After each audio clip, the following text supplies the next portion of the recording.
आप सब लोग जानते होंगे कि जब आपकी बात नहीं कर रहा हूँ, मैं कर रहा हूँ इस समय की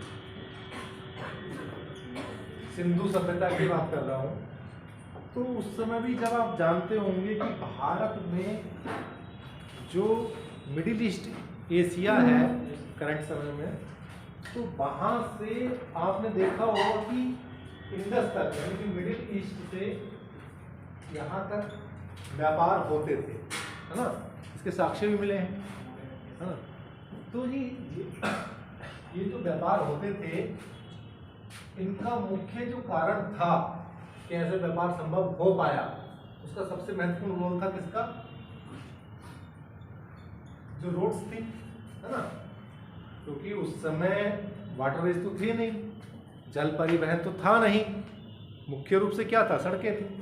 तो हमारा जो पूरा एरिया था वो किससे जुड़ा था? सड़कों से जुड़ा था। उस सड़कों से हमने यहाँ पर यातायात के साधनों का प्रयोग करके, जो उस समय चलते होंगे ना, उनका प्रयोग करके यहाँ से यहाँ तक हमने क्या किया? आवागमन किया, व्यापार किया, एक दूसरे से जुड़े, है ना।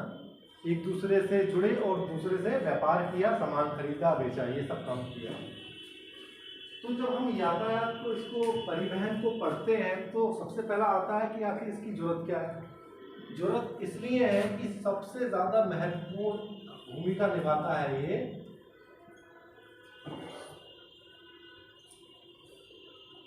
आर्थिक गतिविधियों को करने में, ठीक है। अगर ट्रांसपोर्ट की फैसिलिटी अगर अच्छी ना हो, कनेक्टिविटी सही नहीं हो, तो वो क्षेत्र पिछड़ा रहता है, पिछड़ा रहेगा। आप किसी भी एक क्षेत्र को कनेक्ट कर दीजिए चारों तरफ से, जैसे दिल्ली का एग्जांपल लें, हर स्टेट से कनेक्टिविटी है इसकी बहुत बेहतर, जहां से भी इसके आसपास में जो भी राज्य हैं उनसे इसकी बेहतर कनेक्टिविटी है। तो उस कनेक्टिविटी के माध्यम से क्या करते हैं, अगर जैसे दिल्ली है, इधर मेरठ है, इन दोनों को अगर आपस में इंटरचेंज करना होता है सामान का, तो उसको पहुंचाने ले जाने में कोई समस्या नहीं होती। वो ही कनेक्टिविटी अगर हम देखें, अगर इसको छोड़ दें, अगर हम उत्तराखंड के किसी एक नगर को ले लें, जैसे कि चंपावत ले लें, तो चंपावत ले लें, तो चंपावत से क्या दिल्ली आसानी से जाया जा सकता है? नहीं जा सकता। तो जो डेवलपमेंट इस मेरठ का हो सकता है, वो क्या चंपावत का हो सकता है? संभव ही नहीं है, क्योंकि कनेक्टिविटी है ही नहीं, वैसी जा ही नहीं सकते, है ना। तो इसीलिए हमको इसको पढ़ना भी है और इसको जानना भी है, और बहुत बड़ा रोल आर्थिक रूप से इसका है उस क्षेत्र के डेवलपमेंट के लिए, उस क्षेत्र के लोगों के डेवलपमेंट के लिए, उस पर्टिकुलर एरिया को दूसरे देशों से कनेक्ट करने के लिए या दूसरे क्षेत्रों से कनेक्ट करने के लिए। कनेक्ट भी तो तभी हो पाएंगे जब ट्रांसपोर्ट की फैसिलिटी होगी। जैसे आप लोग या आपके माता पिता यहाँ हरदोई बताते होंगे कि वो हरदोई में पढ़ने जब आते थे तो पैदल आते थे। आपके ज़्यादातर माता पिता बताते होंगे, है ना। यहाँ कोई फैसिलिटी नहीं थी, सड़कें नहीं थी, पक्की सड़कें नहीं थी। तो उस वजह से क्या हुआ, जो एजुकेशन का स्तर था वो नीचे गया, सब लोग नहीं आ सकते थे। जो उस समय थे ठीक ठाक, या जिनके पास साइकिल थी वो आ जाते थे, बाकी लोग नहीं पढ़ पाते थे, है ना। आज के टाइम में कोई संडीला से आ रहा है, कोई बिलग्राम से आ रहा है, या वो आसपास के किसी गांव से आ रहा है पढ़ने के लिए, आराम से इजी वे में आ जाता है, उसको साधन मिल जाते हैं। लेकिन तुलनात्मक रूप से अभी भी उतनी फैसिलिटी नहीं मिलती है जितनी मिलनी चाहिए। अगर आप मान लीजिए, एग्जाम्पल के तौर पे लीजिए, हम संडीला, बिलग्राम, इधर शाहबाद, इन सब से एक मेट्रो चला दें यहाँ के लिए, तो जो स्टूडेंट एक दिन में अगर इन जगह से 1000 स्टूडेंट अगर आ रहा है हरदोई, उसकी संख्या बढ़ के कम से कम 3000 हो जाएगी आराम से। यानी कि वो 3000 और अतिरिक्त यहाँ का बेनिफिट ले सकते हैं, संस्थानों का, इंस्टीट्यूट का, फिर कुछ भी, या हो सकता है रोजगार के लिए आ जाए। भाई कुछ लोग क्या कि भाई लोकल में काम कर लेंगे, 200 रुपये मजदूरी मिल रही है, वही काम कर लेगा, क्योंकि उसको आने की कैपेसिटी नहीं है, वो 100 रुपये का तेल लगा कर नहीं आ सकता है। अगर सरकारी मेट्रो मिल जाए उसको फैसिलिटी को, ट्रेन मिल जाए ऐसी, तो वो आराम से यहाँ आ सकता है और अपनी अर्निंग बढ़ा सकता है। इसका बहुत बड़ा रोल है ना। इसका सबसे बेहतरीन उदाहरण देख सकते हैं जब दिल्ली मेट्रो बनी। दिल्ली मेट्रो बनी तो जब शुरुआत में, जब मैं वहाँ पे था भी 2004 के आसपास की बात है, तो 2004-2008 में मैं था वहाँ, तो एक जो मेट्रो का डिब्बा होता है उस डिब्बे में मात्र 10 से 15 लोग ही सवार होते थे, 10 से 15, ठीक है।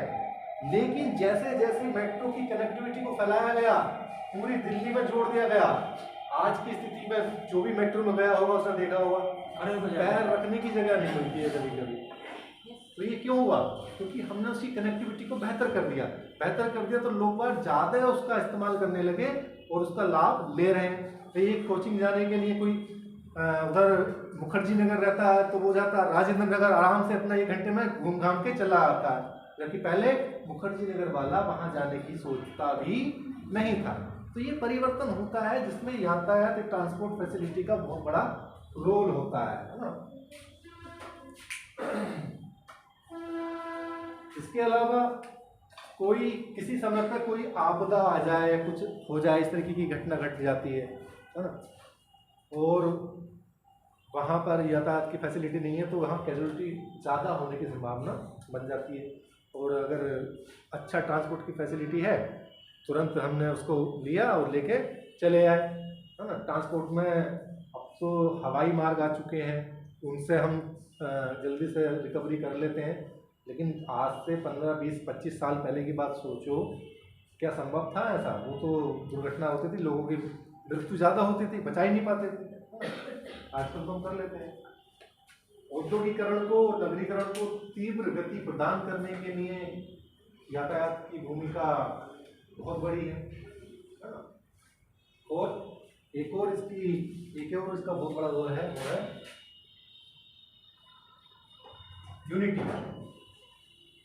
यूनिटी को बनाए रखने में। हाँ, कैसे?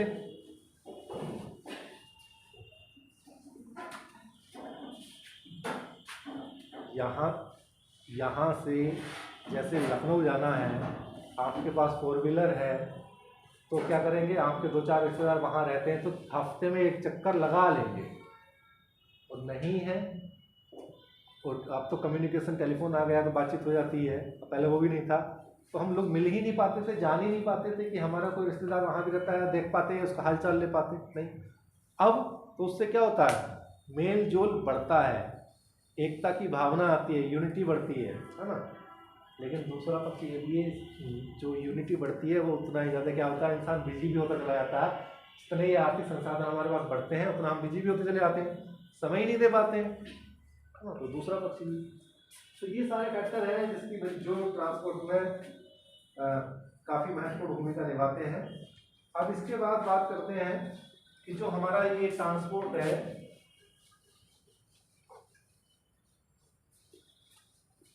सब जानते हैं ये बात, कितने प्रकार का होता है, कौन बताना चाहेगा?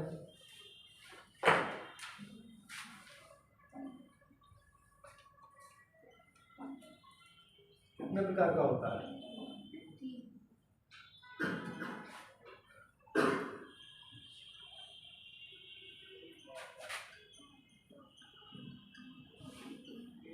तो 4 हो गया, 4 प्रकार का होता है ना, मुख्य रूप से 4 ही है।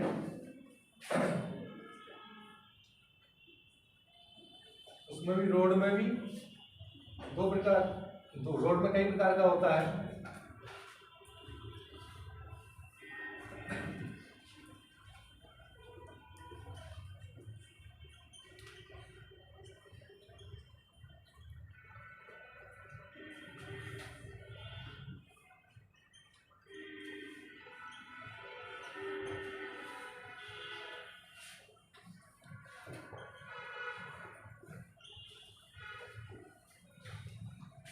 रोड में कई प्रकार का होता है, वाटरवेज में भी 2 प्रकार का होता है।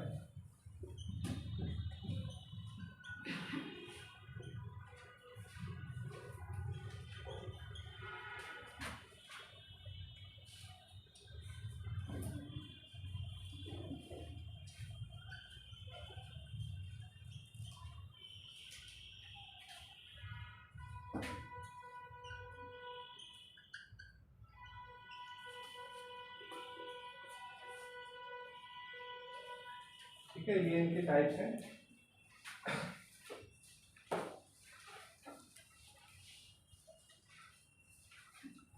आज जो हम बात करेंगे वो करेंगे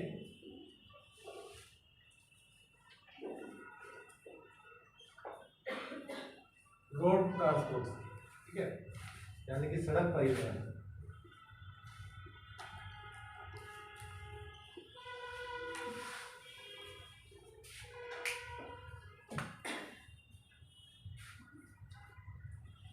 सड़क परिवहन का मतलब कि सड़कों के माध्यम से जो हम ट्रांसपोर्ट करते हैं, जो परिवहन करते हैं, वो सड़क कोई सी भी हो सकती है, कच्ची हो सकती है, पक्की हो सकती है, कच्ची पक्की कोई होती है। तो सड़क परिवहन के माध्यम से करेंगे। भारत जो है वर्ल्ड का सेकंड लार्जेस्ट रोड ट्रांसपोर्ट का नेटवर्क रखता है ना, यानी कि विश्व में सबसे दूसरे नंबर पे आता है। पहले नंबर पर कौन है? ऑस्ट्रेलिया क्या करेगा सड़कें बना के? अमेरिका है, अमेरिका, यूएसए। जो लोग पीछे बैठे हो, तुमने आगे भी तो सारी चीज खाती है, तुम्हें तुम्हें पीछे लंदन में जाके बैठ जाते हो। तो ये वहाँ तक आवाज आ रही है तुम्हें? सर्दियों में चलो आ जाएगी, गर्मियों में नहीं आएगी। ठीक है, भारत जो है दुनिया का दूसरे नंबर का नेटवर्क रखता है सड़कों का।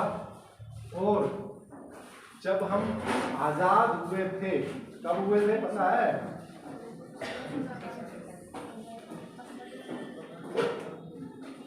जब 1947 में होते, 1950-51 में हमारे पास 4 लाख किलोमीटर का सड़क का जाल था। 4 लाख। करंट में कितना है? जो मैं डेटा बता रहा हूँ देखो 2020 का होगा, जो मैं अपने डेटा में इस्तेमाल करूंगा 2020 का होगा, क्योंकि सरकारी वेबसाइट पे वही डेटा अवेलेबल है। इसके अलावा अगर कोई और डेटा अपडेट हुआ हो तो उसको आप आगे अपडेट कर लेंगे, ठीक है। तो 2020 तक देखो, ध्यान रखना, 1950-51 में 4 लाख किलोमीटर तक हमारे पास सड़कें थी। आज करंट में हमारे पास जो सड़कें हैं वो टोटल है 62,15,797।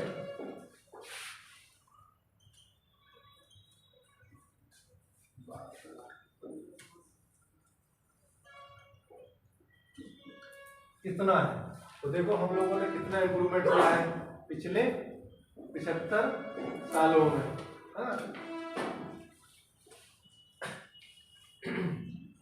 तो इतना ज्यादा इंप्रूवमेंट किया है हमने, अपनी सड़कें बनाई हैं। इसमें भी जो पिछले 7-8 साल हैं, उन 7-8 साल में हमने और ज्यादा इंप्रूवमेंट किया। सड़कें बनाने की जो दर है उसमें वृद्धि हुई है तुलनात्मक रूप से, अगर पहले का देखें तो।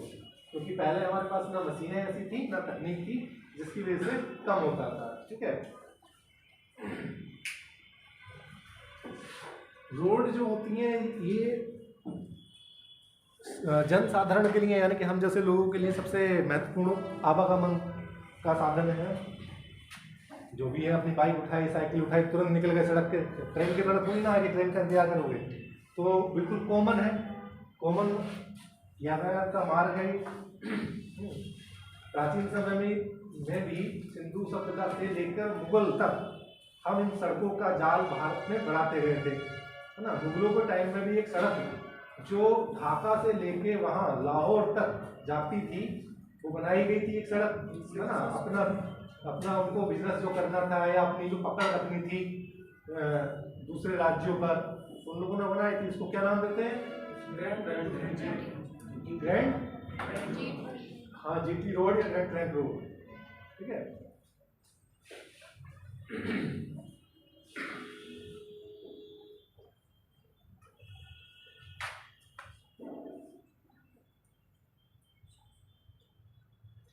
तो 2020-21 तक ये पॉइंट जो मैं बोलूंगा ना, इनको लिखते हुए रहना, क्योंकि ये डेटा लिखना भी है आपको, समझना भी है। 2020-21 तक लगभग 85%, 85% पैसेंजर को एक स्थान से दूसरे स्थान पर ले जाने का काम सड़कें करती हैं, ठीक है। और 75% तक माल जो होता है, माल को ढोने का काम सड़कें करती हैं।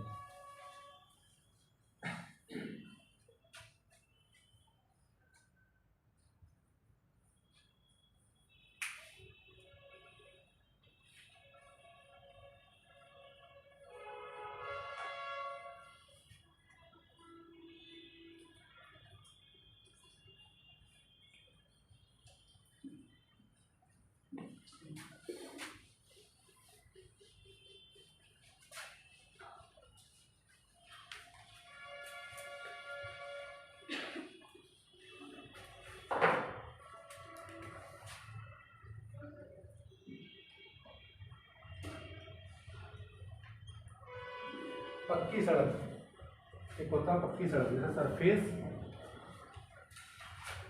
रोड भी होते हैं।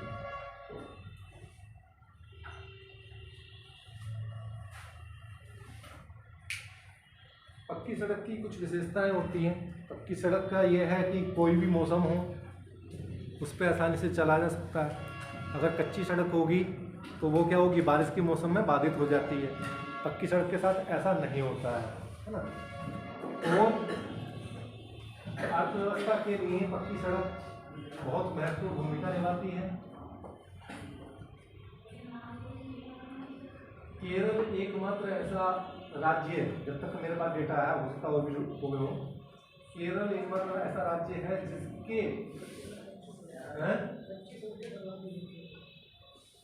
जिसके प्रत्येक गांव पक्की सड़क से जुड़े हुए हैं, है ना। केरल एकमात्र ऐसा राज्य है। नोट करते रहे, यही सवाल आते हैं। पक्की सड़क के प्रतिशत में जिन राज्यों का क्रम है प्रतिशत, महाराष्ट्र नंबर 1 पर आता है। पक्की सड़क में महाराष्ट्र नंबर 1 पर आता है। नंबर 2 पे उत्तर प्रदेश, यूपी, फिर एमपी,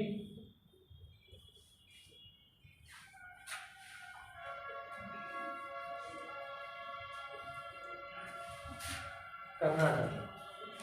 ये पक्की सड़क के रूप में अपना स्थान रखते हैं।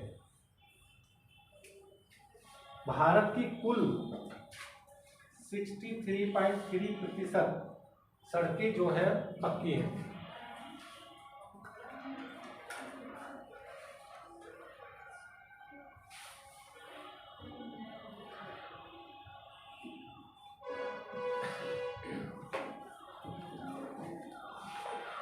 ठीक है, ये डेटा लिख रहा हूँ, इसको ऐसे ही नोट कर लीजिएगा। डेटा क्या है, मैं लिख रहा हूँ नेशनल हाईवे, एनएच का मतलब नेशनल हाईवे, इधर इसका किलोमीटर लिख रहा हूँ,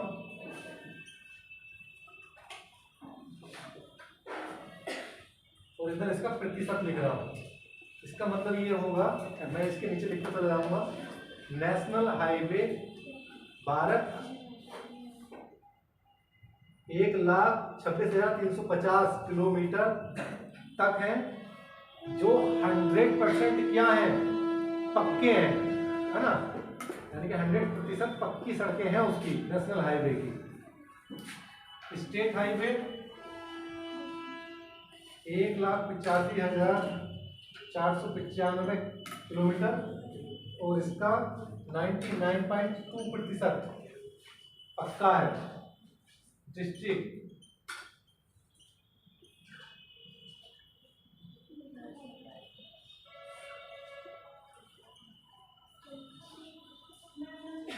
5,80,064 किलोमीटर, और इसका 94.9% पक्का है।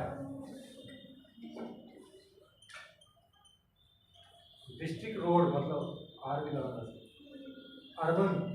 अर्बन सड़कें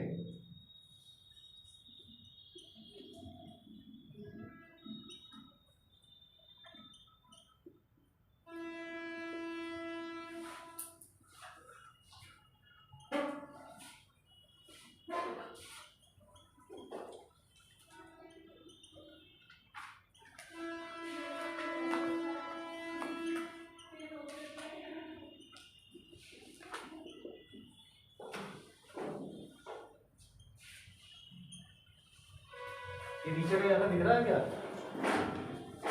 दिख रहा है?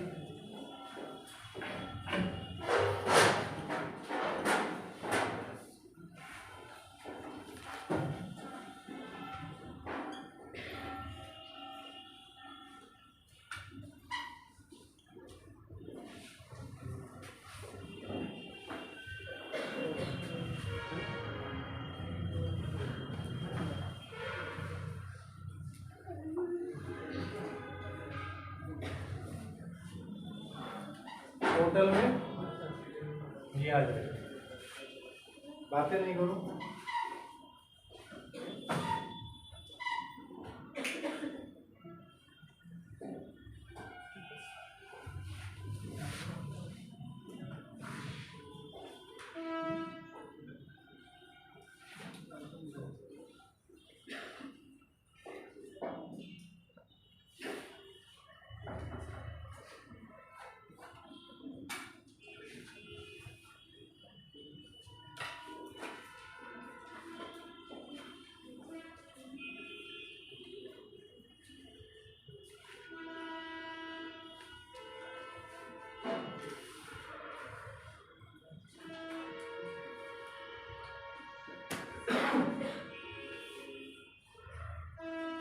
नोट कर लिया सबने? अगला एक लाइन लिखे, भारत में पक्की सड़कों का प्रतिशत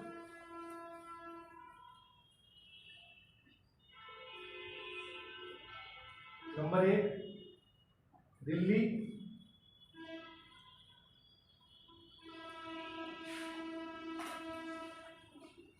नंबर 2 चंडीगढ़,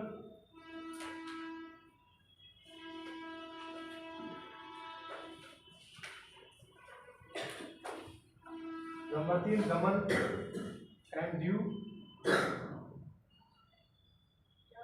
दमन और दीव। ये कौन सा उसके आगे लिखा ना यूटी, ये है यूटी वाले। यूटी वाला समझते हैं ना, यूनियन टेरिटरी। अब दूसरा देखें राज्य वाला, नंबर 1 राजस्थान,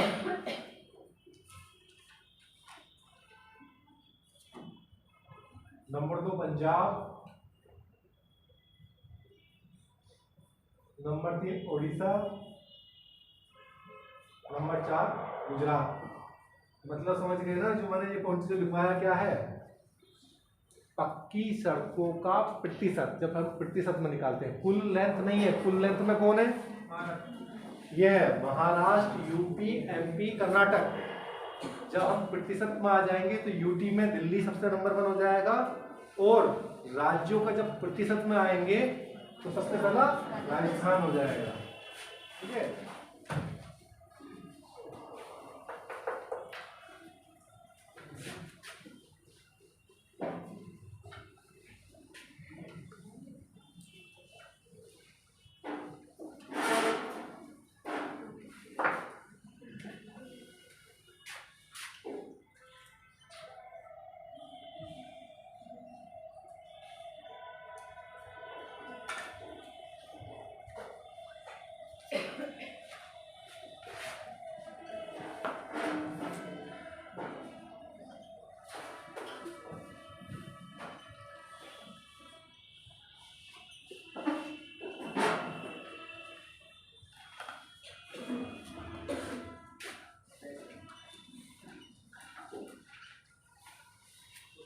जब हम इसका वर्गीकरण करते हैं तो कई भागों में बांटते हैं। National highway, state highway, district road, rural road या विलेज रोड, या अदर। अदर में भी कई सारे पॉइंट्स आ जाएंगे, जैसे बॉर्डर रोड, इंटरनेशनल रोड। ठीक है, इस तरीके से आ जाएंगे। तो सबसे पहले हम बात करेंगे नेशनल हाईवे की। ये सबसे ज्यादा इंपॉर्टेंट है ना, ज्यादातर सवाल इसकी पूछा जाता है। नेशनल हाईवे देखे तो सभी ना होंगे, जानते ही होंगे सब। नेशनल हाईवे वो हाईवे होते हैं जो जितने भी राज्य हैं उन राज्यों की राजधानियों को कनेक्ट करते हैं। आपस में एक दूसरे को कनेक्ट करते हैं, ठीक है। उन कनेक्टिविटी के साथ साथ देखो अभी क्या कर रहा हूँ, राज्यों की राजधानी को कनेक्ट करते हैं, लेकिन ये जरूरी नहीं है कि उस राज्य के जो जिले हैं उनको कनेक्ट करते हो। क्या हरदोई नेशनल हाईवे पे है?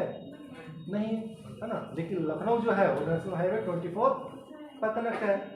तो इसीलिए यहाँ इस चीज़ का ध्यान रखना कि सभी राज्यों की राजधानी को तो कनेक्ट करते हैं, लेकिन सभी राज्यों के जो डिस्ट्रिक्ट हेडक्वार्टर है उनको कनेक्ट नहीं करते हैं, है ना।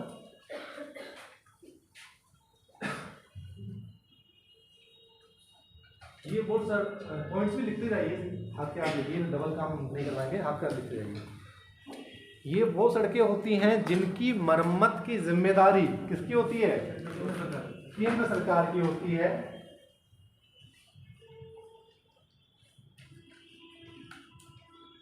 ये वो सड़कें हैं जिसकी मरम्मत की जिम्मेदारी केंद्र सरकार की होती है।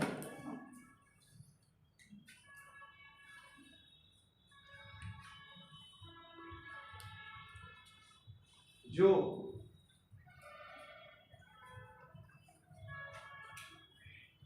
CPWD और NHAI, CPWD और NHAI के माध्यम से सड़कों का निर्माण कराती है। CPWD का नाम सुने हैं ना, सेंटर में CPWD होता है।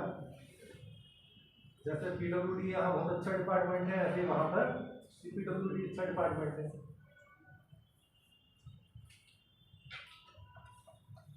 नेशनल हाईवे की कुल लंबाई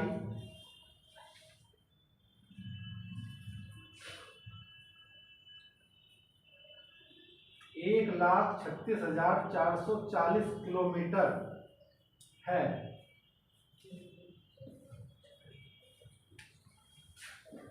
जो कुल सड़कों का, पक्की सड़कों का 2.404%, जो कुल सड़कों का 2.04% है, जबकि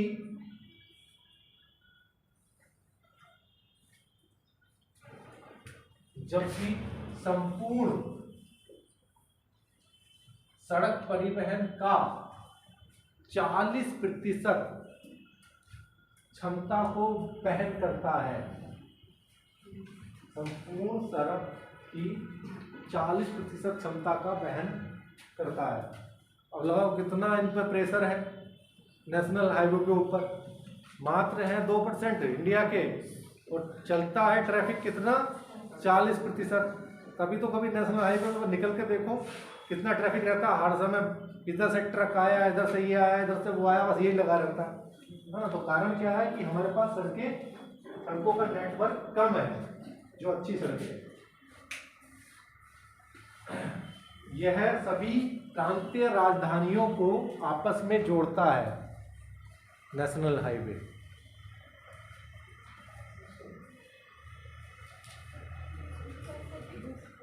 प्रांतीय राजधानियों को जोड़ता है।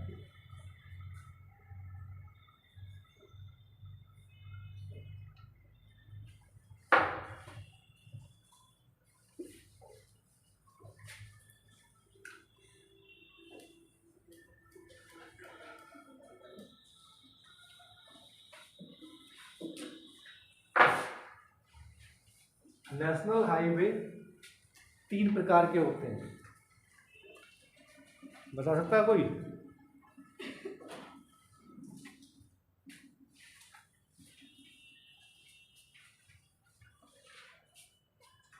नंबर 1, लेस देन 2 लेन। लेस देन 2 लेन, ऐसे लिखे 2 लेन से कम, नंबर 1। नंबर 2, 2 लेन से अधिक, या 2 लेन वाला, 2 लेन वाला। और नंबर 3, 4 लेन या उससे अधिक।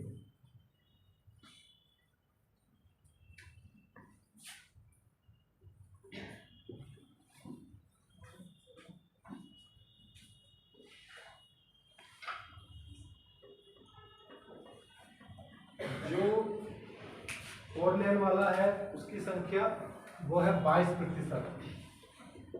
ठीक है, 2 लेन वाला है वो है 49%। और लेस देन 2 29%।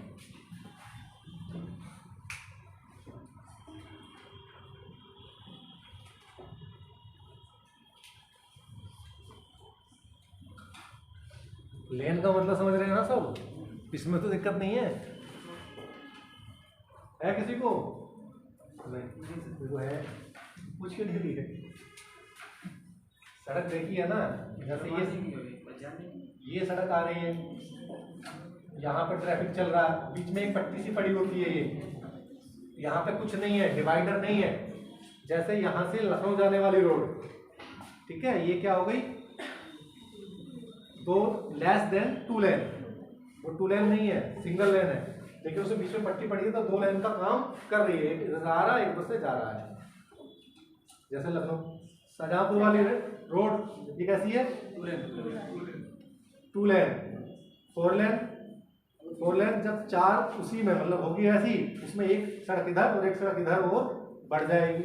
हाँ, 6 लेन जब एक तरफ 3 चलेंगे और एक तरफ 3 चलेंगे, 6 लेन हो जाएगी।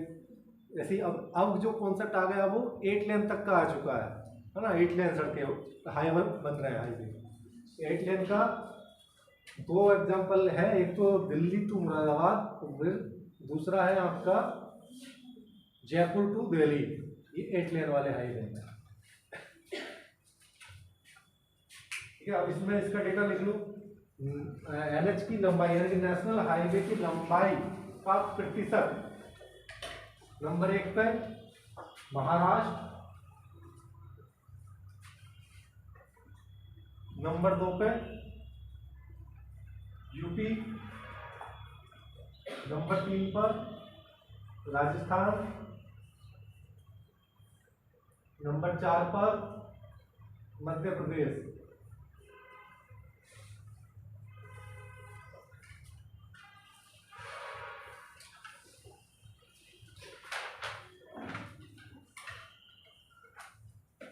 ये जो सड़कों का वर्गीकरण किया गया था, ये बेसिकली आज़ादी से पहले 1947 में नागपुर योजना के नाम से एक योजना आई थी आज़ादी से पहले, उस समय इसको प्लान किया गया था। वो प्लान उस समय लागू नहीं हो पाया था और उसको हमने जब अपने यहाँ देश आज़ाद होने के बाद सड़कों का नेटवर्क तैयार किया तो उसमें शामिल किया गया था। ठीक है, उसके आधार पर ही वर्गीकरण चलता है, कहीं कुछ ले आता है। अब ये जो नेशनल हाईवे है, इस नेशनल हाईवे पर कई प्रकार की योजनाएं अलग भी चल रही हैं, है ना। उसके नाम जैसे आप जानते होंगे, जैसे स्वर्णिम चतुर्भुज योजना, जानते हैं सभी, क्या है, क्या नाम है, तो जोड़ना है कौन कौन से, मुंबई, चेन्नई, कोलकाता। स्वर्णिम चतुर्भुज योजना राष्ट्रीय राजमार्ग की ही योजना है। इसके अंतर्गत हमें 4 बड़े अपने जो महानगर हैं इनको जोड़ना है, लेकिन ये जो नेशनल हाईवे का प्लान है, ये एक संस्था है जिसका नाम है राष्ट्रीय महामार्ग विकास परियोजना, ठीक है, NHDP।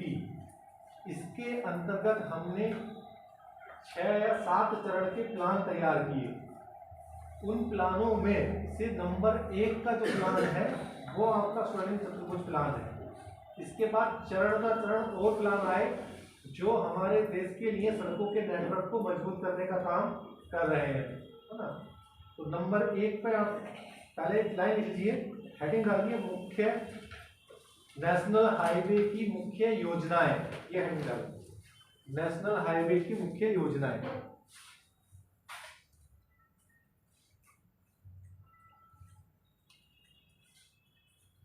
ये अब इसमें एक पॉइंट लिख लें, राष्ट्रीय महामार्ग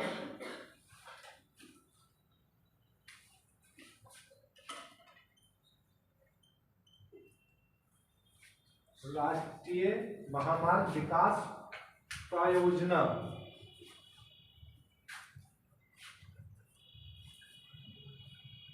के अंतर्गत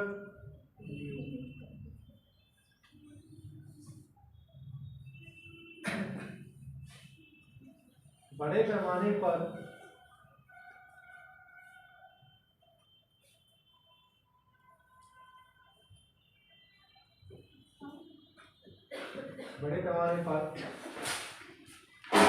तीन चरणों में 6 लेन, वो 4 लेन या 6 लेन में नेशनल हाईवेज को चौड़ा करने का प्लान तैयार किया गया। 4 लेन या 6 लेन में नेशनल हाईवे को चौड़ा करने का प्लान तैयार किया गया।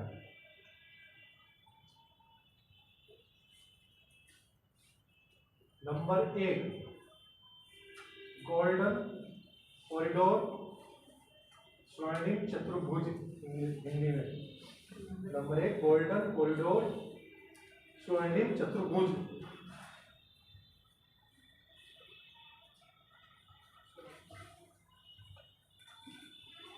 इसमें लिखे पॉइंट्स। इसके अंतर्गत 5,846 किलोमीटर लंबाई के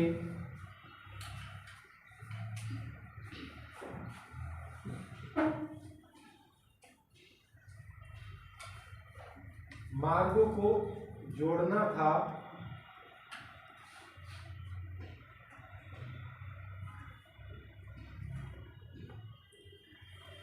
दूसरा पॉइंट लिखना इसका, इस पर 65,000 करोड़ रुपए खर्च करने का अनुमान लगाया गया।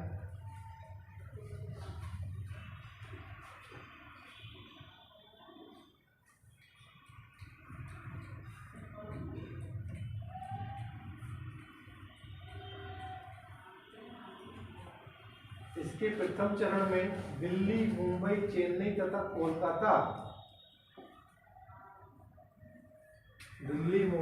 कोलकाता का गोल्डन कॉरिडोर बनाना था।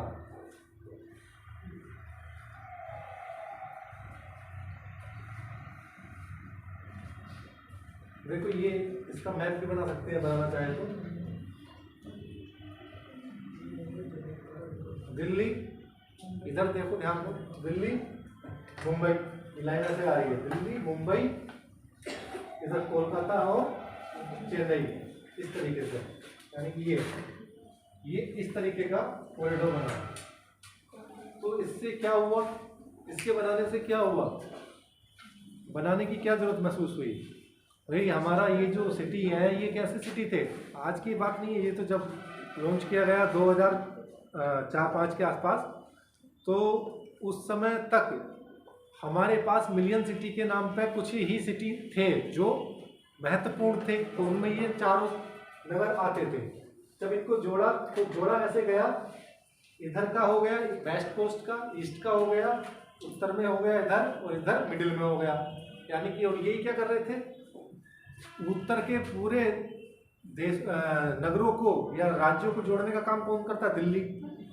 साउथ वाले मुंबई, ईस्ट वाले चेन्नई, उधर नॉर्थ ईस्ट से लेकर उधर पूर्वांचल वाला सब कोलकाता। तो ये महत्वपूर्ण नगर थे कि इनके जोड़ने से हमारे देश की जो आर्थिक वृद्धि थी वो तीव्र होती, और हो ही रही थी, क्योंकि जितना भी इंटरनेशनल लेवल पर जो माल आता है, ट्रांसपोर्ट होता है, वो कहाँ होता है? पोर्ट्स पे होता है। पोर्ट्स के माध्यम से हम उसे अंदर भेजते हैं, है ना, पोर्ट्स के माध्यम से अंदर भेजते हैं। तो ये सब किससे जुड़े हुए थे? पोर्ट्स के सहारे जुड़े हुए थे। इसीलिए ये बहुत महत्वपूर्ण हमारा एक प्रोजेक्ट था, जो पूरा हो चुका है। पूरा हो चुका है और इतना महत्वपूर्ण था कि इसने देश को जोड़ने का काम किया आपस में, यातायात के साधनों का विस्तार इसने किया। इसके बाद आता है नंबर 2 पर, नंबर 2 लिखें, उत्तर दक्षिण और पूर्व पश्चिम कॉरिडोर। उत्तर दक्षिण और पूर्व पश्चिम कॉरिडोर।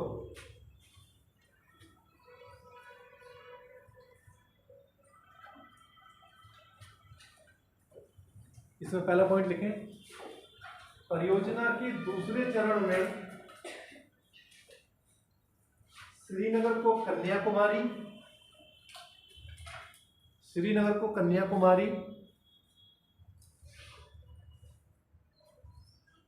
और सिलचर को पोरबंदर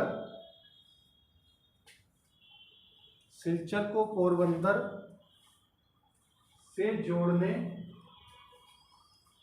वाले 7,300 किलोमीटर लंबे 7,300 किलोमीटर लंबे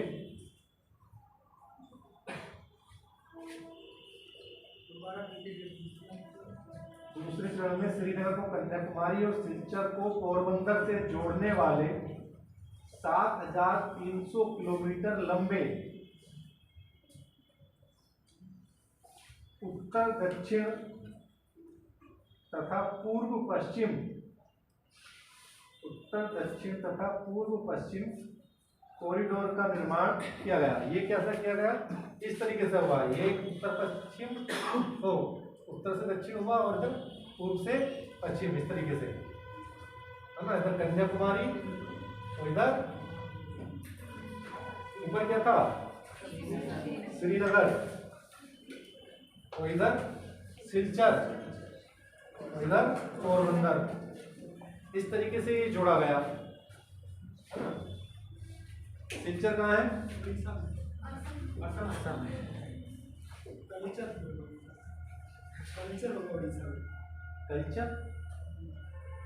कल्चर क्या है? सिलचर कहाँ? असम में, ठीक है। तो पोरबंदर तो सबको पता ही होगा, गुजरात में। जिसका नहीं पता है उसका निकले, सिलचर के अंदर में निकले असम। 7,000 फिर से निर्माण किया गया। इसे अगला पॉइंट लिखा इसमें, इसे विश्व बैंक की सहायता से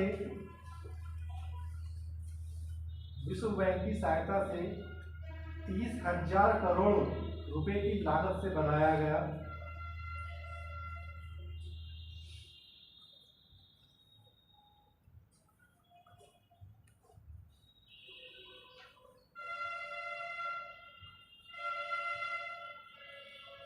फिल्चर कह रहे होंगे, फिल्चर कोयला वाला है। कोयला का फिल्चर मिलता है ना, राकेश में बताया होगा, उड़ीसा में ये फिल्चर है। यह देश के 12 राज्यों से गुजरता है तथा इस पर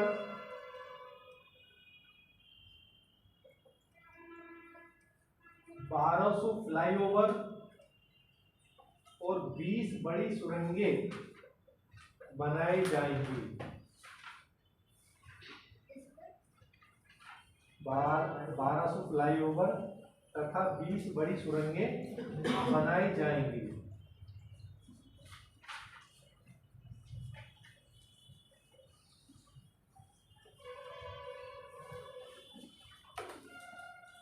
नंबर 3, तृतीय चरण।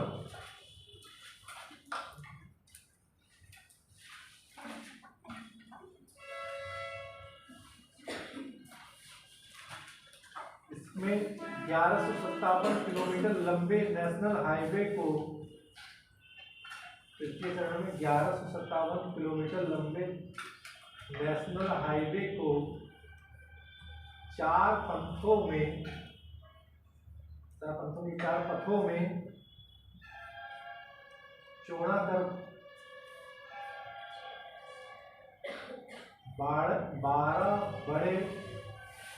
12 बड़े बंदरगाहों से जोड़ा जाएगा।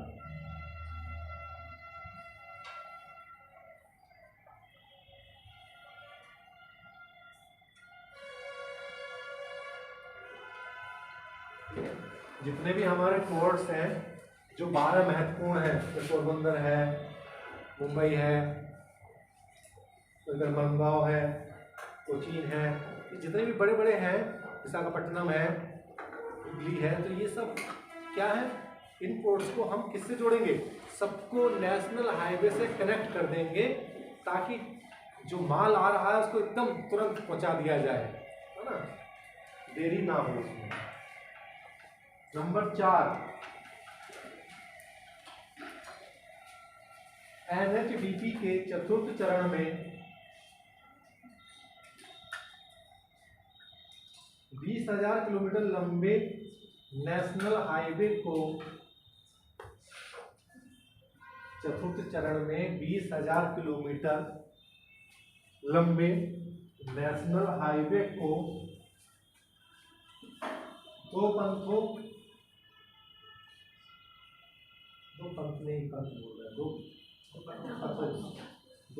में तथा 5वें चरण में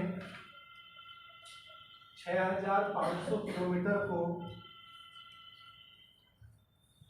6 पथों में 6 लेन में तथा 7वें चरण में 1,000 किलोमीटर को एक्सप्रेस वे महामार्ग में विकसित किया जाएगा। छूट गया हो तो फिर से लिखिए। 5वें चरण में 6,500 किलोमीटर को 6 लेन में, 6वें चरण में 1,000 किलोमीटर को एक्सप्रेस वे महामार्ग में विकसित करने तथा 7वें चरण में ring road, bypass, flyover, ring road, bypass, flyover आदि द्वारा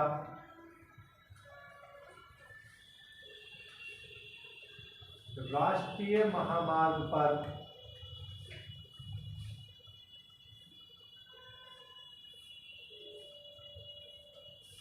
मार्ग अवरोधों को समाप्त किया जाएगा।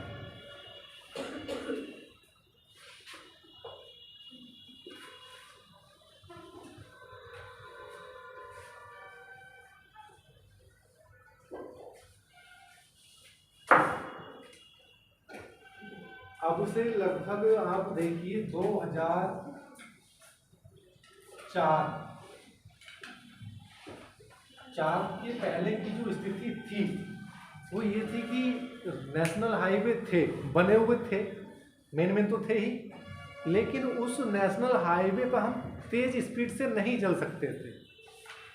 क्यों नहीं चल सकते थे? क्योंकि हमें बहुत सारे अवरोधों का सामना करना पड़ता था। अवरोध कैसे? हम गुजर रहे हैं, पता लगा कि रेलवे क्रॉसिंग आ गया, यानी कि नेशनल हाईवे जा रहा है, यहाँ क्रॉसिंग आ गया, 30 मिनट यहीं खर्च हो गए। फिर थोड़ा चले, फिर दूसरा क्रॉसिंग आ गया, फिर चले, फिर क्रॉसिंग आ गया। तो ये समस्याओं का बहुत बड़ा कारण था उस समय पे कि हम रोड की जो फैसिलिटी है उसको कम यूज करते थे, क्योंकि हमें समय ज़्यादा खर्च हो जाता था। तो 2004 के बाद से जब ये प्लान आया, इसको इम्प्लीमेंट किया गया कि जितने भी ऐसे रेलवे क्रॉसिंग हैं हम उनके ऊपर क्या करेंगे, फ्लाईओवर बना देंगे। तो उन फ्लाईओवर का निर्माण किया गया और रोड बिल्कुल सटासट एकदम फास्ट हो गई, तेज गति से हम निकलने लगे, है ना। तो उस अवरोधों को समाप्त करने की बात भी इस समय पर उस प्लान में की गई थी। अभी आप लोग गए होंगे कहीं भी जहाँ से जाते हैं, जैसे मैं ही जाता हूँ, यहाँ से जाता हूँ हरदोई से मुरादाबाद जाता हूँ, तो मुझको 4 घंटे लगते हैं। 4 घंटे जाने में लगते हैं केवल, जबकि जब मैं यहाँ आया था 5 साल पहले तो मुझको लगा था 8 घंटा। इतना अंतर आ चुका है। क्यों आ चुका है? उस समय वो सब प्रोसेस में थे फ्लाईओवर बनने के लिए, और आज के टाइम में सारे फ्लाईओवर बन चुके हैं। कोई भी ऐसा नहीं है कि जहां पर रेलवे क्रॉसिंग पड़ती हो और आपको रुकना हो, क्योंकि पहले कम से कम 5 जगह हमें स्टॉप लेना पड़ता था। तो ये परिवर्तन आया, तो इससे क्या हुआ, मेरे समय की बचत हुई, है ना।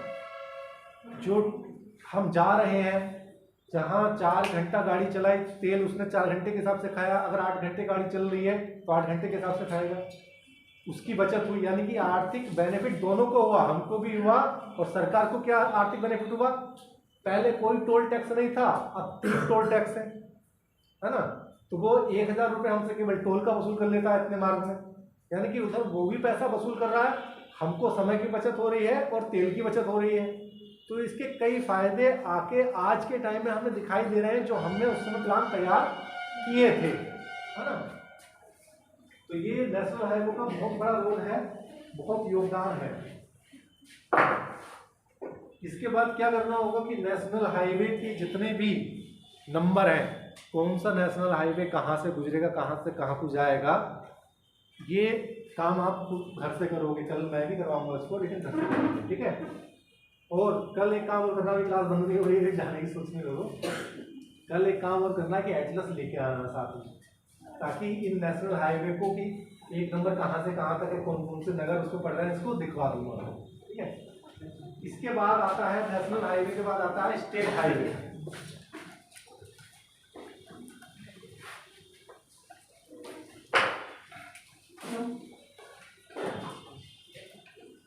स्टेट, अरे स्पेस नहीं है, स्टेट है।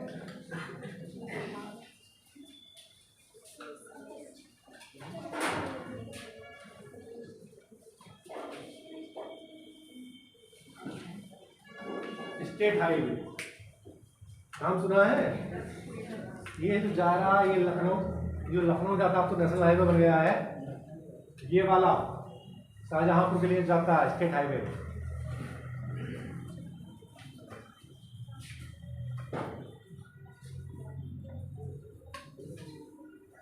लिख ले, पॉइंट्स लिख ले। स्टेट हाईवे का रखरखाव तथा निर्माण का कार्य राज्य का पीडब्ल्यूडी विभाग करता है।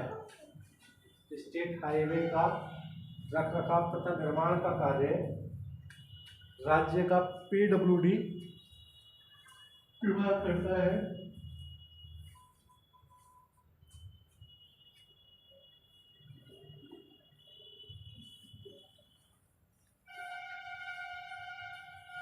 स्टेट हाईवे सभी नगरों और कस्बों को जोड़ने का कार्य करते हैं।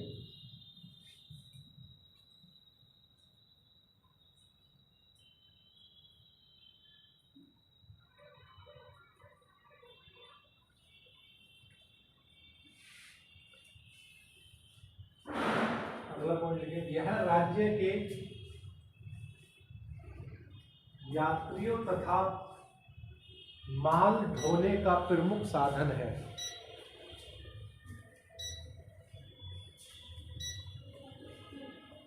यात्रियों को तथा माल को ढोने का प्रमुख मार्ग है या साधन है। ये देश के कुल सड़क जाल का 4% है, ठीक है।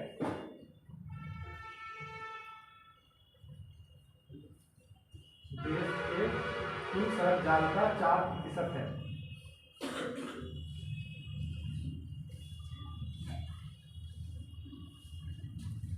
कुल लंबाई के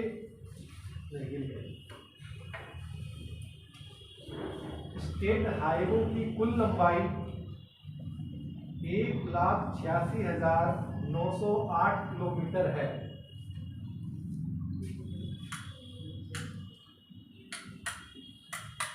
एक 1,86,908 किलोमीटर है।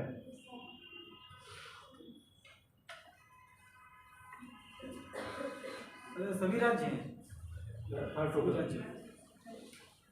कुल लंबाई के प्रतिशत में महाराष्ट्र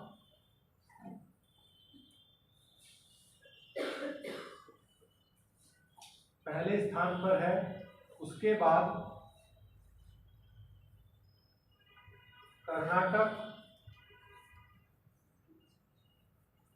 गुजरात तथा राजस्थान आते हैं।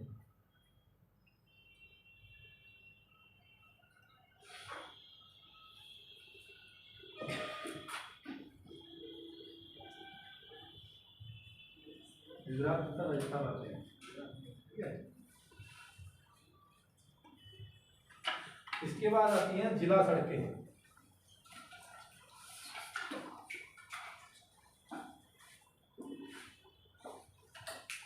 डिस्ट्रिक्ट रोड, इसके पॉइंट्स नोट कर लें। ये सड़कें मुख्य रूप से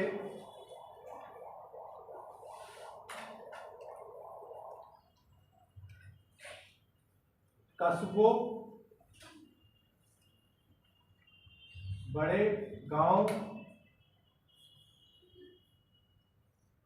को जिला मुख्यालय से जोड़ने का कार्य करती हैं।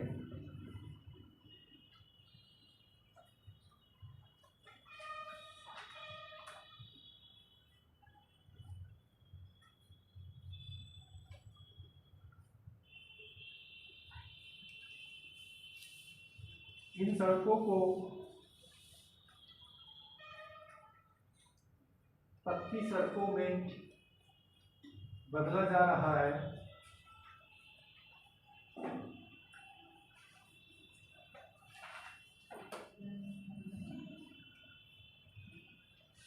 अगला पॉइंट, सड़क जाल में इसका प्रतिशत 9.83 है।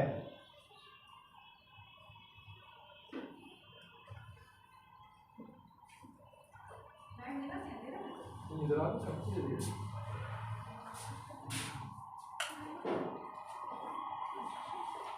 9.83 है। इन सड़कों की कुल लंबाई में महाराष्ट्र प्रथम स्थान पर। हर जगह सड़कों की लंबाई में के मामले में महाराष्ट्र ही, आंख बंद करके उत्तर लगा देना जहाँ किया है। महाराष्ट्र प्रथम स्थान पर, द्वितीय पर उत्तर प्रदेश, तृतीय पर कर्नाटक और चतुर्थ पर तमिलनाडु है।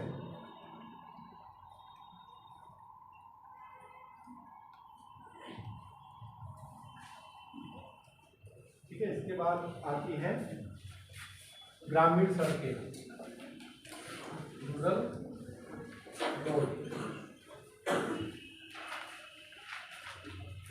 इनमें पॉइंट्स लिख लें। अच्छा, इन सड़कों का रखरखाव जो डिस्ट्रिक्ट वाली है उसका कौन करता होगा? उनका भी पीडब्ल्यूडी करता है। ठीक है। अब आगे ग्रामीण सड़कें, इनका रखरखाव कौन करता है? पंचायत करती है। ठीक है, मुख्य रूप से पंचायत करती है, लेकिन साथ में कहीं कहीं पर पीडब्ल्यूडी भी इनको देख लेता है। ठीक है। इन सड़कों का रखरखाव और निर्माण ग्राम पंचायत के साथ साथ पीडब्ल्यूडी द्वारा किया जाता है।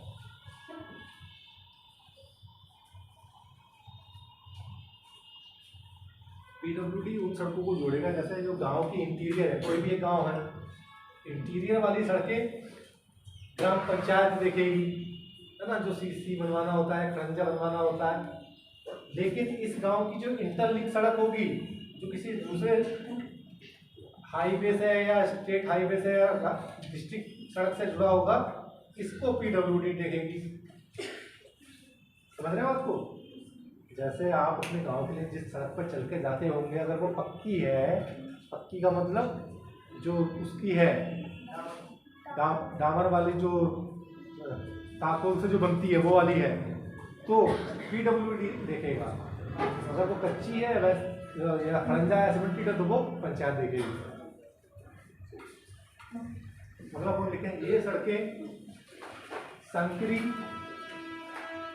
टेढ़ी मेढ़ी तथा कच्ची हो सकती हैं। संकरी, टेढ़ी मेढ़ी तथा कच्ची हो सकती हैं।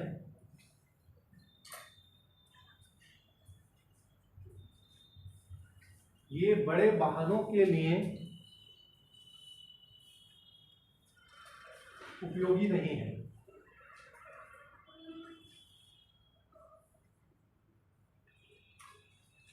बरसात में इन सड़कों पर चलना कठिन हो जाता है।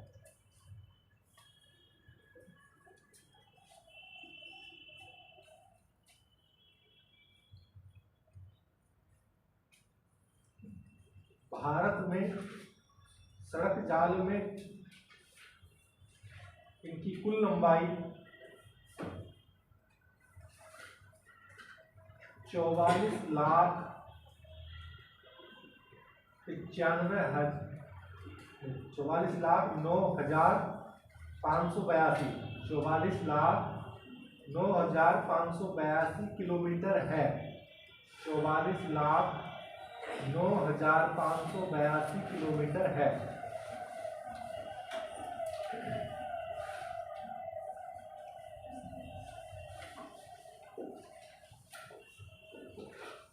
लंबाई के मामले में, अगला पॉइंट लिखें, लंबाई के मामले में प्रथम स्थान पर महाराष्ट्र, द्वितीय पे असम, तृतीय पे बिहार और चौथे पर यूपी है। महाराष्ट्र, असम, बिहार, यूपी।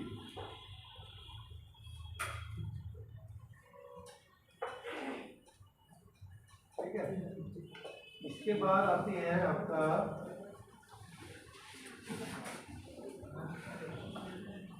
अन्य सड़कें। उसी में कुछ लिखवा दें, अन्य सड़कें। तो इसमें टैब से आप लिख लें। नंबर 1 बॉर्डर रोड, जो बॉर्डर पे जो सड़कें बनाई जाती हैं वो। Number 1 border road. इसमें लिखें 1960 में सामरिक महत्व की 1960 में सामरिक महत्व की सड़कों के निर्माण के लिए सामरिक महत्व की सड़कों के निर्माण के लिए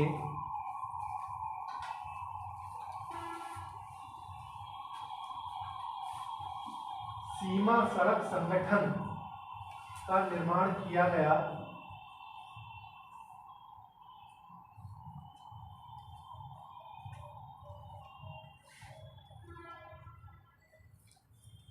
जो भारत की अंतर्राष्ट्रीय सीमा पर सड़कों का निर्माण करती है।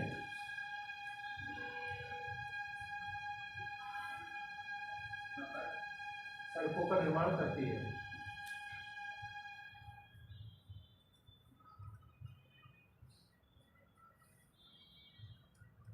वहां CPWD या PWD काम नहीं करती है, वहां ये काम करती है। ठीक है। इसका शॉर्ट फॉर्म में इसको लिखते हैं BRO, है ना, बॉर्डर रोड ऑर्गेनाइजेशन।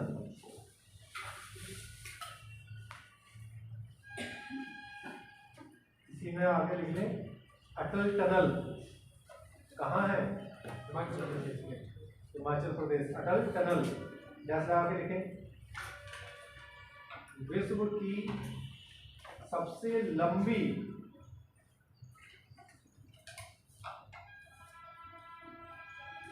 टनल है। वो टनल को क्या बोलते हैं? टनल को हिंदी में सुरंग है। विश्व की सबसे लंबी सुरंग है जो 9.02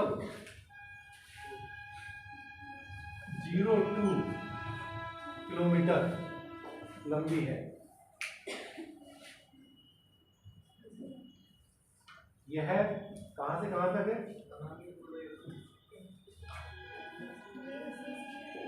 मतलब वहां तक है नहीं, उस मार्ग को जोड़ने का काम करती है। ये मनाली को लाहौल स्पीति घाटी से जोड़ती है।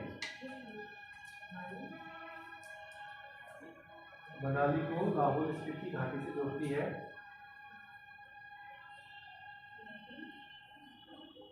मनाली को लाहौल स्पीति घाटी से जोड़ती है। अगला पॉइंट लिखिएगा, इसका निर्माण BRO कोई सड़क सीमा सड़क संगठन, इसका निर्माण BRO के द्वारा किया गया है।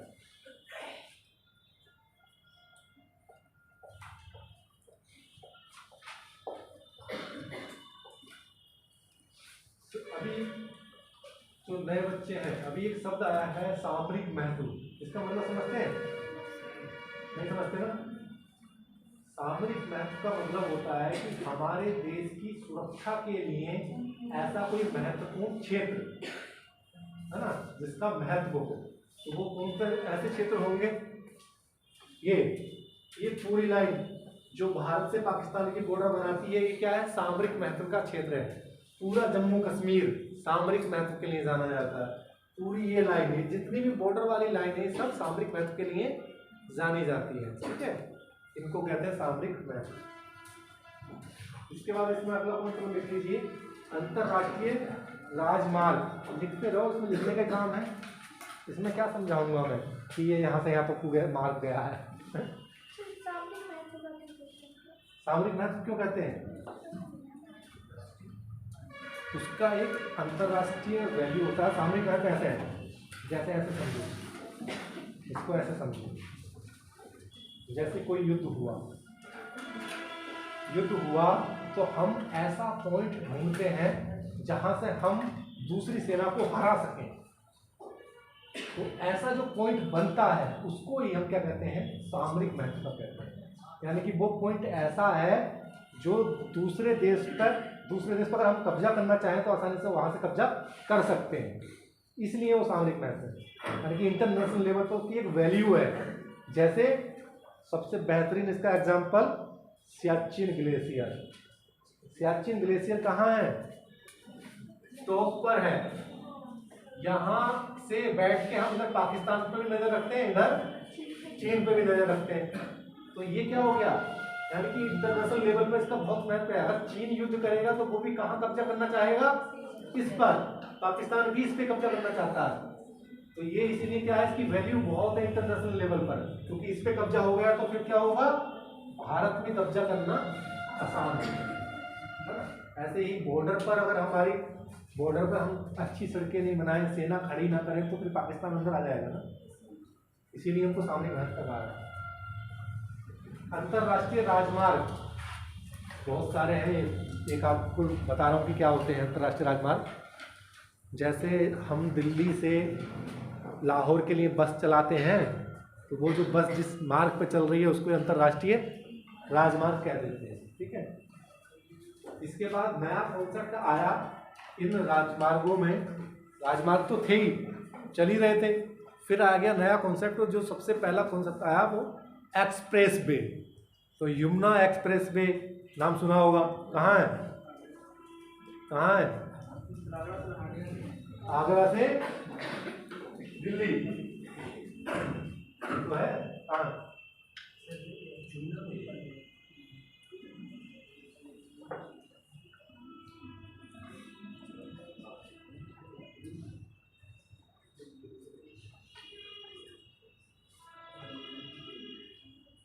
आगरा नाम नहीं लेना उसका।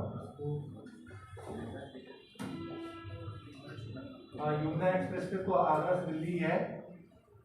Ganga express way Meerut to Allahabad है ना। तो ये कई सारे क्या आए, एक्सप्रेस वे के कॉन्सेप्ट आए। और इन एक्सप्रेस वे पर चलने का तरीका ही अलग है। यहाँ पे फिक्स है कि आपको इस लेन में चलना तो इतनी स्पीड से चलना होगा, नहीं चलोगे तो आप टक्कर लग जाएगी किसी ना किसी, है ना। तो इनकी क्षमताएं निर्धारित कर दी गई हैं। तो ऐसे एक्सप्रेस वे बनाए गए हैं। इससे क्या होता है, 600 किलोमीटर की दूरी भी 3 घंटे में आसानी से कवर हो जाती है। तो जो मैं 250 किलोमीटर बता रहा था आपको, 250 किलोमीटर जाता हूँ 4 घंटा लगता है, और यहाँ 600 किलोमीटर भी 3 घंटे में हम कवर कर सकते हैं। तो लगाइए, यानी कि इस पर एक बार गियर डाल दिया 5 बार तो वो आपका चेंज नहीं होगा। ऐसे एक्सप्रेस पे बनाए जा रहे हैं, बीच में कोई आ रहा है तो वो उड़ भी जाएगा, उसके लिए भी रोक नहीं सकते, है ना। तो ऐसे कुछ एक्सप्रेस वे के बस नाम नोट कर लीजिए कि ये एक्सप्रेस वे यहाँ से यहाँ तक, ताकि आपको ध्यान रहे कि कौन सा एक्सप्रेस वे कहाँ है। नंबर 1, कुछ बन गए हैं, कुछ बन रहे हैं इनमें से, है ना, जो नाम लिखवा रहा था।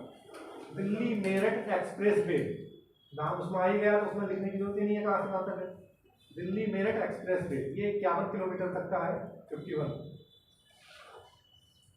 Number 2, Ahmedabad Vadodara express way, ये 93 किलोमीटर का है। Vadodara express way 93 kilometre. Number 3, Delhi Mumbai express way, ये अभी बना नहीं है, बने पर काम चल रहा है। ये 2 चरणों में पूरा किया जाएगा, तो इसको लिख लें 846 kilometre plus 447 kilometre, 846 plus 447 kilometre, यानी कि 2 चरण में है ये। अगला लिखें Agra Lucknow expressway 302 kilometre.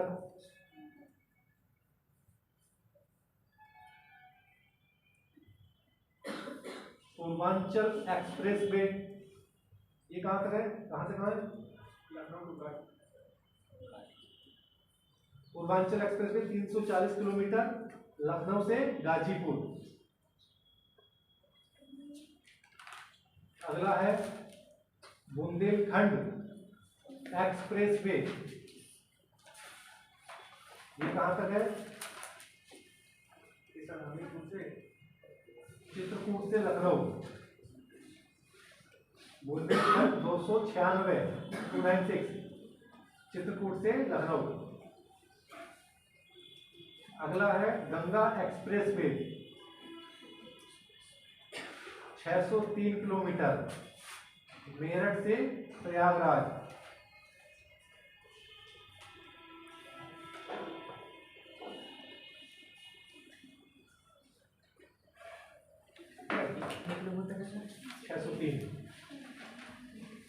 अब इसके बाद आती है कि हेडिंग डाल लीजिए भारत में सड़कों की समस्याएं। भारत में सड़कों की समस्याएं क्या क्या हो सकती हैं, खुद से बता दो इसको, फिर लिखवाऊंगा नहीं। क्या क्या सड़क हो सकती हैं सड़कों की समस्याएं? सबसे बड़ी समस्या पता है क्या है? हम चल रहे हैं यहाँ, ये सड़क है, ये जा रही है कार, इस कार के बराबर में ट्रैक्टर भी जा रहा है, इधर पता लगा एक भैंस भी लेकर जा रहा है, इधर एक साइकिल वाला भी चल रहा है। सबसे बड़ी समस्या भारत में ये है कि जो एक्सप्रेस वे बनाया गया है जिस काम के लिए, या जो नेशनल हाईवे, उसके साथ साथ उस पर और भी अन्य कार्य होते हैं या साधन चलते हैं, जिसकी वजह से डिस्टरबेंस होता है और जो समय लगना चाहिए उससे ज़्यादा समय खर्च होता है और तमाम एक्सीडेंट भी होते हैं उन्हीं कारणों से, है ना। देखते नहीं है रास्ते में कोई गाय या जानवर आ जाता है तो फिर एक्सीडेंट हो जाता है, तो वो सब क्या है, ये इसके नुकसान है, इसकी समस्याएं हैं। दूसरी समस्या अभी भी बनी हुई है, जगह जगह पर बहुत सारी चुंगियाँ हैं, बहुत सारे क्रॉसिंग हैं जो पूर्णतः समाप्त अभी तक नहीं हुए, उनकी वजह से भी ट्रैफिक की समस्या उत्पन्न होती है। तीसरी समस्या, बहुत सारे ऐसे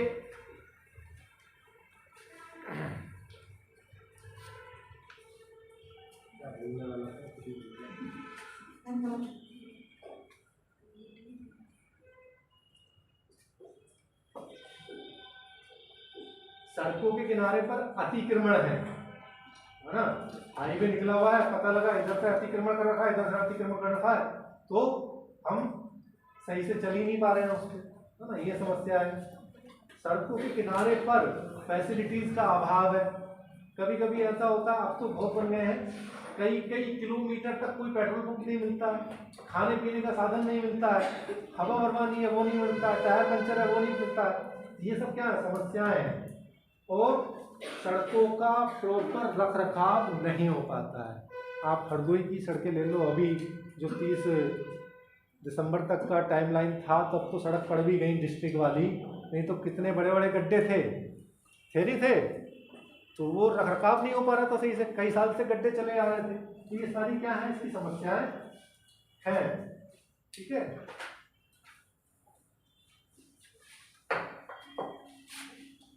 अभी जो पैट का एग्जाम हुआ था आप लोगों में से किसने दिया था, रिजल्ट नहीं पता, कितना परसेंटाइल आया? 97 परसेंटाइल। वो प्रतिशत में 75 नंबर तुम्हारा हो जाएगा। पहले भी हमारे थे, पहले 92.2 था, एग्जाम नहीं हुआ क्या? 70 उसका लिंक पर कर दिया था, कितने वालों को तो हो जाएगा। और किसका था? किसने आपका था? कितना?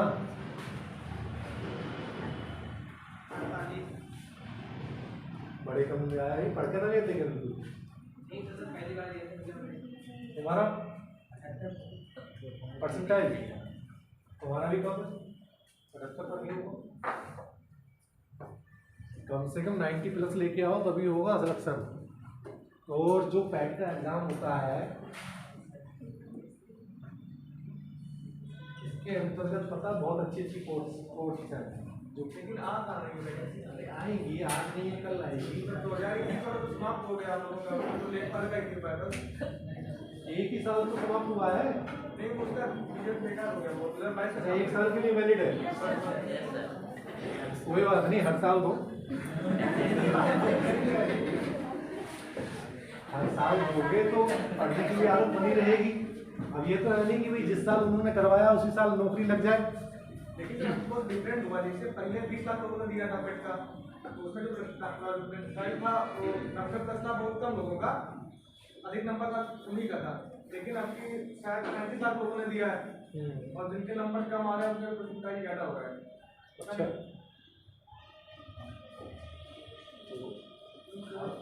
फिलहाल देखो, कर्म करते रहो, फल की चिंता मत करो, यही नियम से पढ़ोगे, मन लगाओ, मन लगा के पढ़ते रहो।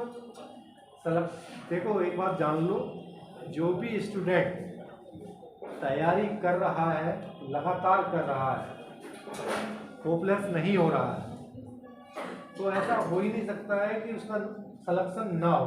100% उसका सिलेक्शन होगा अगर अपनी तैयारी बना के रखोगे। सिलेक्शन उसका ही नहीं होगा जो कभी पढ़ लेता है, कभी छोड़ देता है, जो पढ़ लेता है और एग्जाम से 2 दिन पहले पढ़ने बैठता है, फिर कहता है मेरा सिलेक्शन नहीं हुआ। तब नहीं होगा। आप अपना काम करते रहिए, आज नहीं है कल मिलेगी नौकरी, और ऐसा भी टाइम है कि एक साथ 4-4, 5-5 नौकरियाँ मिल जाएंगी आपको, है ना। समय का चक्कर होता है। जैसे जो पीछे टीजीटी पीजीटी हुआ था, 6 महीने में नौकरी मिल गई, फॉर्म निकलने के 6 महीने बाद नौकरी मिल गई। आज तक के इतिहास में ऐसा नहीं हुआ, वो भी इसी सरकार में हुआ, है ना। तो कुछ भी संभव हो सकता है।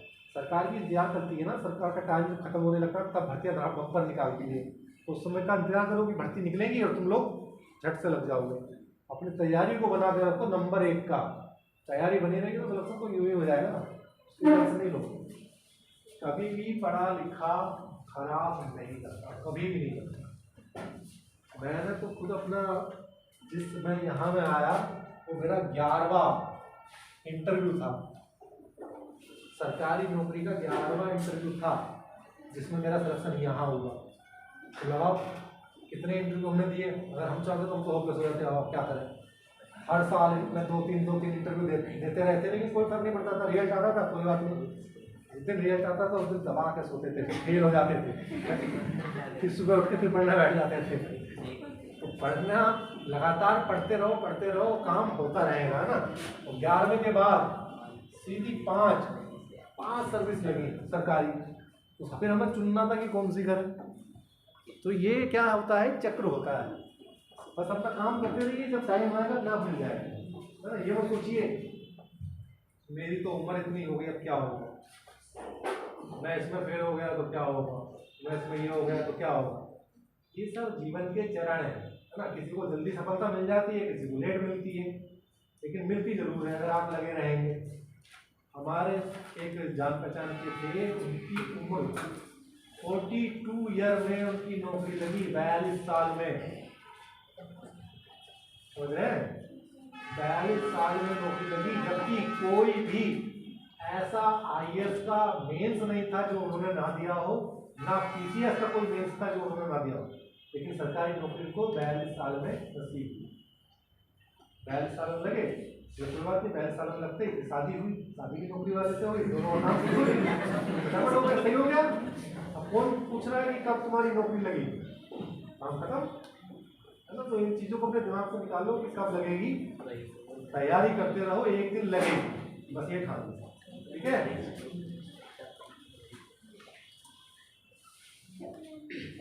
अभी 3 मिनट और है मेरी क्लास का, तो आप लोगों को कोई सवाल हो तो पूछो, नहीं तो मैं आगे का पढ़ा दूँ कुछ। डिवाइड किया जाता है कि कुछ कलर होते हैं, जैसे स्टेट हाईवे का अलग है,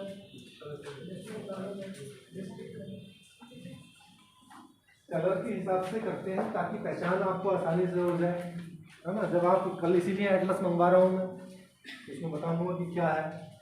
उनको कलर ही नहीं, उसका जो साइज होगा लाइन खींचने का, उसका भी अंतर होता है। एक मोटी होगी, एक पतली होगी, है ना, एक और पतली होगी। तो इस तरीके का अंतर रहता है ताकि आप उसकी पहचान कर सकें कि ये कौन कौन से हाईवे है, ठीक है। और किसी का कोई सवाल, कैरियर को लेके कोई समस्या? सर जैसे आपने बताया कि जब हम आज़ाद हुए थे तो 4 लाख के आसपास था जो रोड ट्रैफिक था पूरा, और जो रेल का था वो भी शायद उसके भी कम होगा। लेकिन सर हम जब देखते हैं कि जो रोड का है आज 2 जैसा हो गया हम लोगों के यहाँ, लेकिन रेल तो हम इतनी बार बढ़ ही नहीं पाई। रेल का ट्रांसपोर्ट है, उसकी पटरी आज भी उतनी है या कुछ ज़्यादा मतलब गति नहीं हुई, तो ऐसा क्यों हुआ? ऐसा इसलिए हुआ कि उस समय पर जब देश आज़ाद हुआ तो हमने रेलवे का तो पूर्णतः विस्तार हमने नहीं, अंग्रेजों ने कर लिया था अपने संसाधनों पर कैप्चर करने के लिए, यानी कि जहाँ जहाँ हमको जाना था वहाँ कर लिया। लेकिन हमने क्या काम किया आज़ाद होने के बाद, हमने रेलवे में ध्यान नहीं दिया, हमने दिया रोड्स पे। हमको ये लगा कि हमें कनेक्टिविटी किसकी करनी चाहिए, प्रत्येक गांव को सड़क से जोड़ देना चाहिए। अगर प्रत्येक गांव सड़क से जुड़ा होगा तभी उसका डेवलपमेंट हो सकता है, क्योंकि ट्रेन तो हर गांव में नहीं पहुंचा सकते हैं ना, ट्रेन तो पहुंचा दी जितनी पहुंचनी थी, अब थोड़ा बहुत विस्तार कर रहे हैं हल्का फुल्का, मात्र 10,000 60,000 किलोमीटर ऐसे कुछ बनाया है आज़ादी के बाद से, है ना। उसको विस्तार नहीं किया क्योंकि वो ज़्यादातर जगह पहुंच चुकी है। जो मेन हमारे ट्रैक है वहाँ पर ट्रेन की फैसिलिटी है, इसलिए हमने उस पर ध्यान नहीं देके हमने सारा ध्यान सड़कों पर किया, सड़कों को, नगरों को गांव से कनेक्ट किया। इसीलिए 2005 में जो हमारा भारत निर्माण योजना आई थी, है ना, इसमें हमने क्या काम किया, उसमें एक पार्ट था, इसमें प्रधानमंत्री ग्राम सड़क योजना के अंतर्गत हमने सभी सड़कों को जोड़ने का काम किया था। प्रधानमंत्री सड़क योजना जो आई थी तो उसके तहत हमने सारी सड़कों को जोड़ा, तो सड़कों की कनेक्टिविटी को ही बेहतर बनाया। और आज भी जरूरत जो है सड़कों की कनेक्टिविटी की बेहतर बनाने की, ना कि रेलवे की। रेलवे को तो हम बेहतर कर ही रहे हैं, रेलवे को बेहतर कैसे कर रहे हैं, जो ट्रेन से जो पहले चली आ रही थी उनको हटा रहे हैं, रिलीज कर रहे हैं, नई ट्रेन चला रहे हैं, फैसिलिटी बढ़ा रहे हैं। अब दूसरा पक्ष ये है कि कहता है कि भाई ट्रेन में जो सवारी है, सवारी के लिए व्यवस्था करें। ट्रेन का उद्देश्य कभी भी सवारी को ले जाना है ही नहीं, ट्रेन का उद्देश्य माल ढोने का है, तो है ना, वो माल ढोने का काम करती है। सवारी का काम हमारा लोकल ट्रैफिक करता है, ये वाला सड़क वाला करता है, तो वो है ही नहीं, इसीलिए उस पर ध्यान कभी दिया ही नहीं।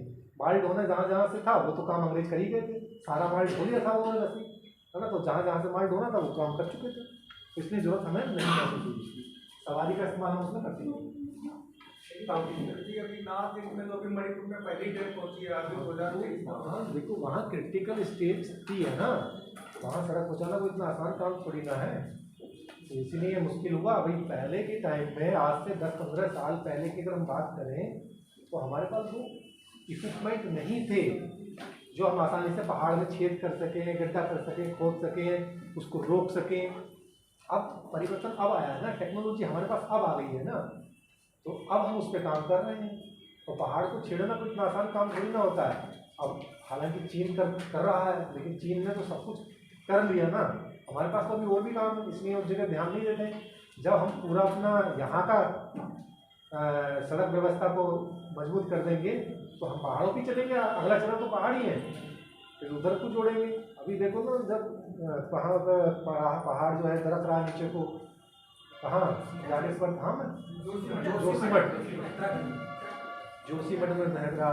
तो वही पहाड़ों का मामला बड़ा सेंसिटिव है। और जो अपने पहाड़ हैं, चाहे इधर वाले हों चाहे उधर वाले हों, सीस्मिक जोन में है, तो भयंकर वहाँ पर भूकंप आने की संभावना प्रबल रहती है। जो चीन वाला एरिया है, चीन वाला एरिया क्या है, जब आपने हिमालय की उत्पत्ति पढ़ी होगी तो मैंने बताया भी था, इंडियन प्लेट में मूवमेंट हो रहा है, जो ऊपर वाली प्लेट है वो स्थिर है ना, क्योंकि वो चिपक चुकी है यहाँ पर तिब्बत के पठार में, इसमें मूवमेंट हो रहा है। तो यहाँ पर हल्के होने की संभावनाएं ज़्यादा है, वहाँ है नहीं, तो इसलिए वो सीस्मिक जोन में कमजोर है, तो वो कर रहा है। तो ये अंतर है, ठीक है। बाकी अभी कल का लेक्चर और इसके ऊपर है, 2 लेक्चर मिले हैं, मुझे लगता है कल के लेक्चर में समाप्त हो जाना चाहिए। बाकी का कल हम जल परिवहन पर बात करेंगे। आपको पता है कि सबसे सस्ता परिवहन फैसिलिटी कौन सी है? क्यों क्यों है? कारण बताओ ना, क्यों?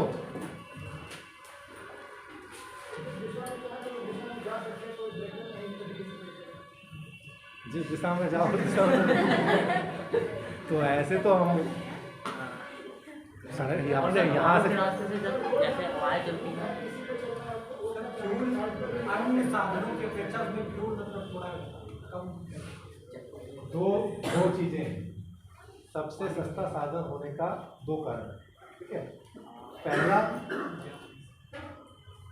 तो उसमें जो कॉस्ट आती है टोटल वहन करने की, जाने की, वो कम पड़ती है।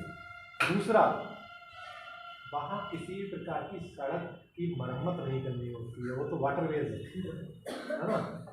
तो जब मरम्मत ही नहीं करनी है तो टोल भी नहीं वसूलेंगे, टोल नहीं वसूलेंगे तो वो दर क्या हो जाएगी, सस्ती हो जाएगी। और भाई टोल लगता है सड़क की मरम्मत के लिए, तभी तो महंगा पड़ रहा है ना। पॉल्यूशन भी कम रहता है, पॉल्यूशन भी कम रहता है, सस्ता भी रहता है, और दुर्घटना होने की संभावना भी बहुत कम होती है। तो इसलिए बहुत अच्छा है ना। तो जब भी मौका मिले समुद्र में उतर जाना।